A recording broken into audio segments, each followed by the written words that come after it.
Berapa peserta? Hari ini ada 17 sekolah, terdiri dari 10 peserta dari tingkat SMA dan 7 dari tingkat SMP. Kak, agendanya apa saja sih? Agenda hari ini adalah agenda pelatihan penguatan materi kepala merahan untuk adik-adik relawan, PMR, Wira maupun Madya.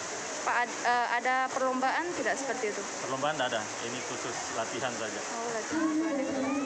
Berlangsung berapa hari ini, Kak? Berlangsung 3 hari, 17 sampai 20. Kak, gimana antusias peserta? Ya? Antusias peserta?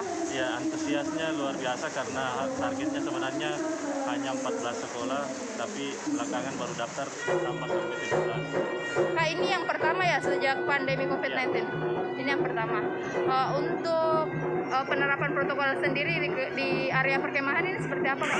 Kita berusaha untuk itu dengan tetap menginformasikan kepada peserta untuk tetap menggunakan masker.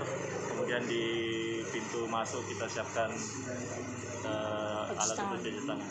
Ya, makasih. Jadi alhamdulillah kita sangat senang karena pada hari ini kita semua bisa melaksanakan latihan gabungan kembali PMR tingkat Madya dan Wira.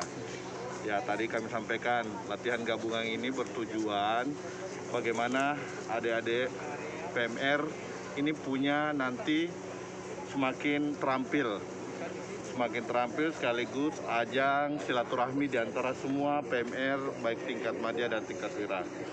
Harapan kita supaya adik-adik PMR ini punya skill yang bagus kalau melaksanakan pertolongan buat masyarakat. Ini harapan kita.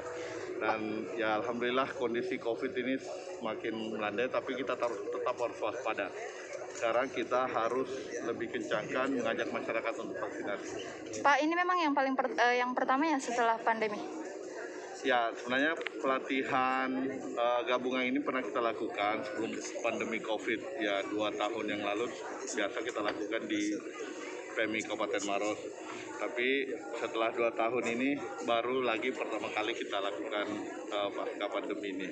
Pak, gimana penerapan protokol kesehatan di kegiatan ini, Pak? Ya, kita sudah sampaikan bahwa protokol kesehatannya kita semakin perketat. Semua peserta harus menunjukkan hasil rapidnya, bahwa dia betul-betul rapidnya negatif sehingga bisa mengikuti kegiatan latihan ini. Ya, satu lagi Pak, jadi kami dari teman penelitian memohon memberikan kesan dan pesan serta spirit Bapak terhadap peserta-peserta yang ada untuk sekarang di lokasi ini Pak. Spiritnya kita berharap ada semua tetap semangat mengikuti latihan gabungan ini, tetapi yang paling utama di tengah pandemi ini tetap menjaga protokol kesehatan, tetap menjaga imun, dan insya Allah mudah-mudahan pelatihan ini bisa sukses. Dan saya sangat terkesan kepada adik-adik semua yang bersemangat pada pelatihan gabungan.